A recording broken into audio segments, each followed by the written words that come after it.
சென்னையில் வெள்ளத்தால் பாதிக்கப்பட்ட மக்களை கட்சி அலுவலகத்திற்கே வரவழைத்து தவேக தலைவர் விஜய் நிவாரண உதவிகளை வழங்கினார். வெள்ளத்தால் பாதிக்கப்பட்ட சென்னை டிபி சத்திரத்தைச் சேர்ந்த 100க்கும் மேற்பட்டோர் சிறப்பு பேருந்துகள் மூலம் பனையூரில் உள்ள தமிழக வெற்றிக் கழக அலுவலகத்திற்கு அழைத்துச் செல்லப்பட்டனர். அவர்களுக்கு தவேக தலைவர் விஜய் நிவாரண உதவிகளை வழங்கினார்.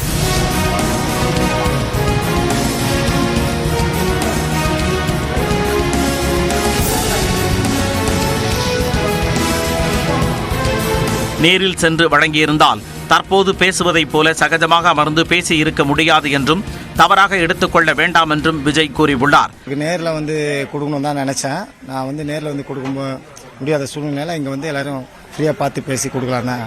அவர் நேரில் கொடுக்கணும் தான் ஆசைப்பட்டாராம். வர முடியாத சூழ்நிலை எல்லாரும் பார்த்து ஒரு 5 பேரை பார்த்து கரெக்டாக கொடுத்துட்டாரு. தங்களை பார்த்தபோது எல்லோரும் சாப்பிட்டீர்களா என்று அன்போடு விஜய் கேட்டதாகவும் நிவாரண உதவிகளை பெற்றவர்கள் குறிப்பிட்டனர்.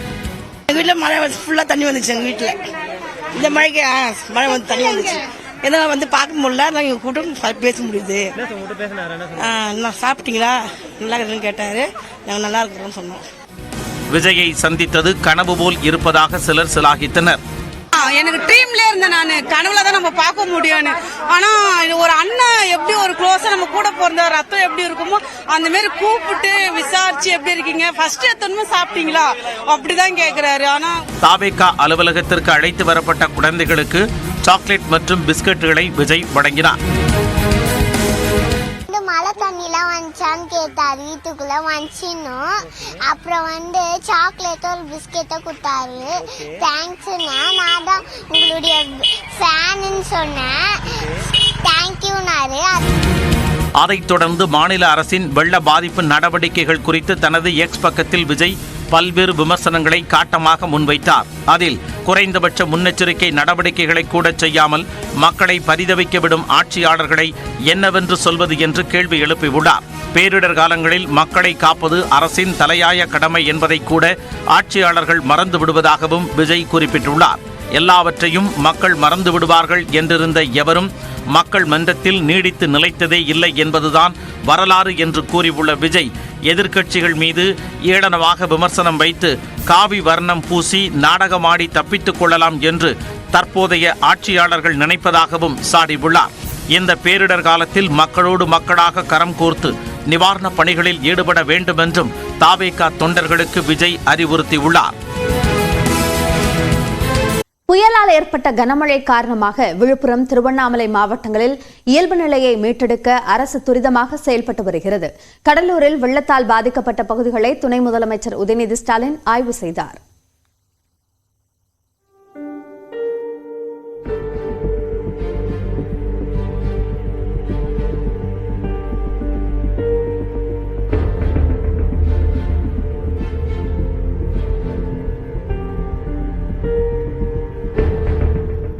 விழுப்புரம் மாவட்டத்தில் பெஞ்சல் புயல் ஏற்படுத்திய பாதிப்புகள் சீரமைக்கப்பட்டு வரும் நிலையில் தேவனூர் கிராமத்தில் வெள்ளம் சூழ்ந்த வீட்டை விட்டு வெளியேற முடியாமல் தவித்த தம்பதியின் 3 மாத குழந்தையை இளைஞர் ஒருவர் அன்னக்கூடையில் பத்திரமாக வைத்து காப்பாற்றி மீட்டு வந்தது நெகிழ்ச்சியை ஏற்படுத்தியது.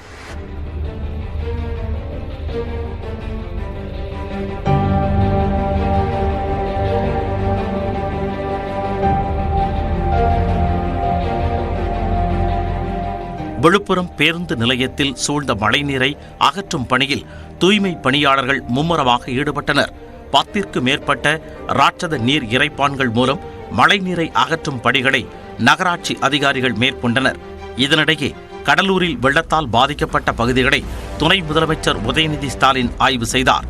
நெல்லிக்குப்பம் சாலையில் உள்ள குமாரபுரம், கலைஞர் நகர் பகுதியில் பாதிப்புகளை பார்வையிட்டு பொதுமக்களுக்கு நிவாரணப் பொருட்களை வழங்கினார்.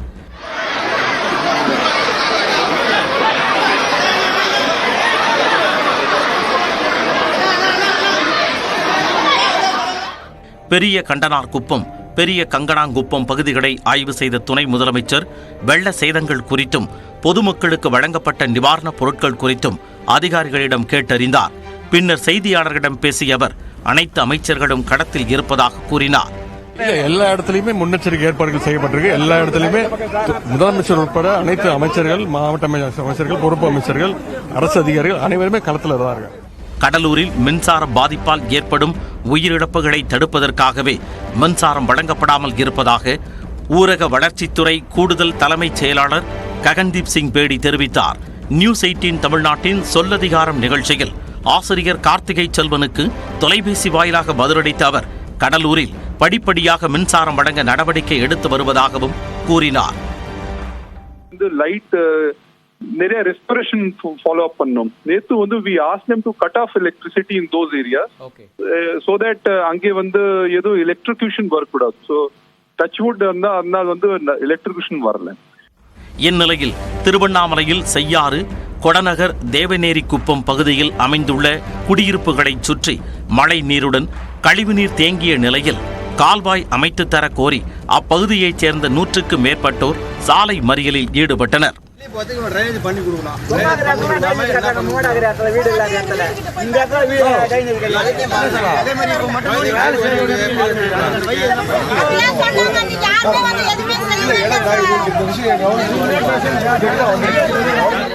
தருமபுரி ஆட்சியர் அலுவலகம் அருகே 2 நாட்களாக தேங்கியிருந்த மழை நீரை துணை முதலமைச்சர் உதயநிதி ஸ்டாலின் பார்வையிட்ட பிறகு அகற்றப்பட்டதாக குடியிருப்பு வாசிகள் தெரிவித்தனர்.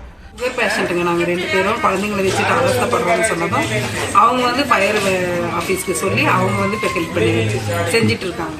திருவள்ளூர் மாவட்டம் பழவேற்காடு அருகே ஆண்டார்மடம் பகுதியில் ஆரணி ஆற்றின் கரை சேதமடைந்து உடையும் அபாய நிலையில் இருப்பதால் அதனை சீரமைக்கும் பணியில் பொதுப்பணித்துறையினர் ஈடுபட்டனர்.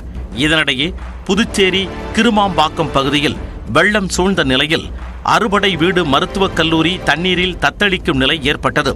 நோயாளிகள் பாதுகாப்பாக வேறு மருத்துவமனைகளுக்கு மாற்றப்பட்டனர்.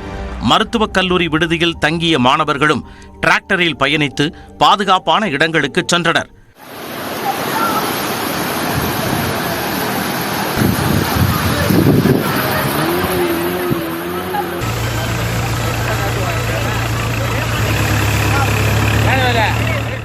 கன்னியங்கோயில் முதல் முள்ளோடை வரை சாலையில் வெள்ளம் பெருக்கெடுத்து ஓடியது.